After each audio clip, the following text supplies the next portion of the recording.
بسم اللہ الرحمن الرحیم الحمد للہ رب العالمین والصلاة والسلام علی رسول الکریم اما بعد۔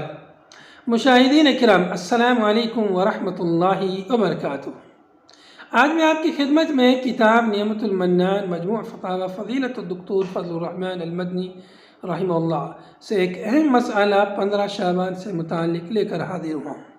مسئلہ یہ ہے، آپ رحمہ اللہ سے سوال کیا گیا کہ 15 شعبان کی مناسبت سے گھروں کی لپائی پتائی اور صفائی ستھرائی کا کہیں ثبوت ہے، اور اگر کوئی اسے ثواب اور دین کا کام سمجھ کر کرتا ہے تو کیا وہ گنہگار اور مرتکب بدعت ہوگا؟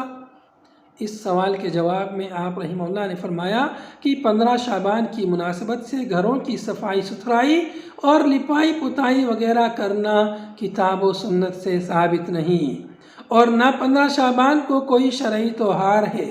اس واسطے اس دن عید منانا اور اس کی مناسبت سے نئے کپڑے سلانا اور گھروں کی چونا کاری یا لپائی پتائی کرنا، اسی طرح پرانے بستر گدڑی وغیرہ کو دھونا اور اسے ثواب یا دین کا کام سمجھنا سراسر بدعت اور باعث گناہ ہے۔ یقیناً نظافت اور طہارت کی اسلام میں بڑی اہمیت ہے، اس واسطے اس کا ہمیشہ اہتمام کرنا چاہیے، مگر خصوصی طور سے 15 شعبان کے لیے اس کا اہتمام کرنا ثابت اور درست نہیں۔ وآخر دعوانا ان الحمد للہ رب العالمین۔